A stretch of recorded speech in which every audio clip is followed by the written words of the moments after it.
Dunia berubah saat mesin mulai berbicara. Tenaga manusia tergantikan. Waktu diperas menjadi angka. Dari balik suara pabrik dan ribu besi, lahirlah pemikiran yang menentang arus kekuasaan. Ya, Karl Marx, nama yang membuat dunia berpikir ulang tentang arti keadilan dan kerja. Kami memahami pikiran yang lahir dari revolusi dan ketimpangan. Kami menelusuri sejarah, di mana manusia dan mesin saling menuai.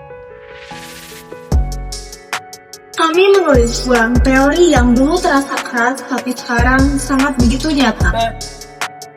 Kami melihat dunia modern dengan matanya, dan kami menemukan refleksi yang tak asing. Kami adalah bagian dari sistem yang kritik, tapi juga generasi yang mencoba memahami dan memperbaikinya. Abad ke-18, dunia berubah. Mesin menggantikan tangan manusia, dan revolusi industri menjadikan kemajuan. Tapi, di balik cerobong asap itu, lahir ketimpangan yang bekerja tidak berdaya, dan yang berkuasa semakin kaya. Marx lahir dari zaman di mana kesenjangan menjadi wadah utama dunia. Ia menatap realitas itu bukan dengan mata penguasa, melainkan dengan mata pekerja yang tertindas. Karl Marx lahir di Trier, Jerman tahun 1818. Dari kecil, ia gemar membaca dan mempertanyakan keadilan sosial. Di masa studinya, Marx berjumpa dengan Friedrich Engels, sahabat sekaligus rekan berpikir yang mengubah arah hidupnya. Bersama, mereka menulis manifesto komunis, bukan sekedar buku, melainkan panggilan pada nurani dunia. Marx percaya, sejarah manusia adalah sejarah perjuangan kelas. Di satu sisi, mereka yang memiliki alat produksi, dan di sisi lain mereka yang hanya memiliki tenaga untuk dijual. Marx melihat ekonomi bukan sekadar tentang uang. Ia berbicara tentang nilai kerja, bahwa setiap barang punya harga karena waktu dan tenaga manusia di dalamnya. Tapi di dunia kapitalisme, nilai kerja manusia sering dicuri dalam bentuk keuntungan pemilik modal.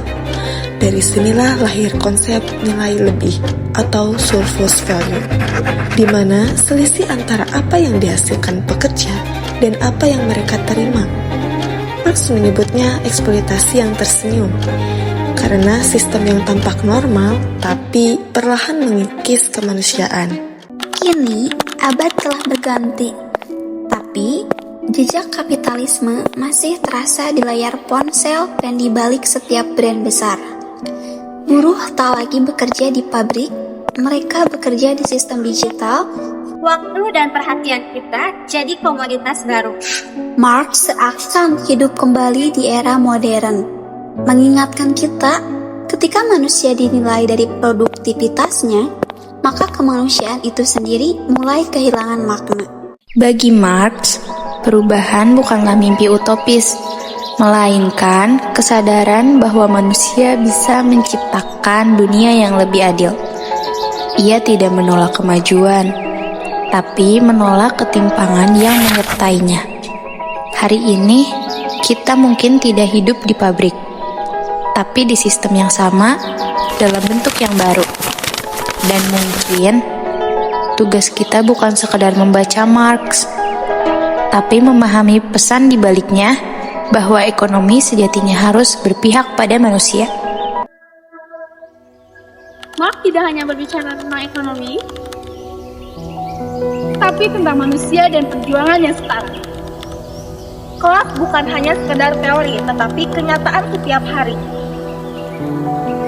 Sejarah bukanlah sesuatu yang telah usai, tapi terus menulis dirinya. Tugas kita bukan hanya memahami dunia, tapi juga mengubahnya.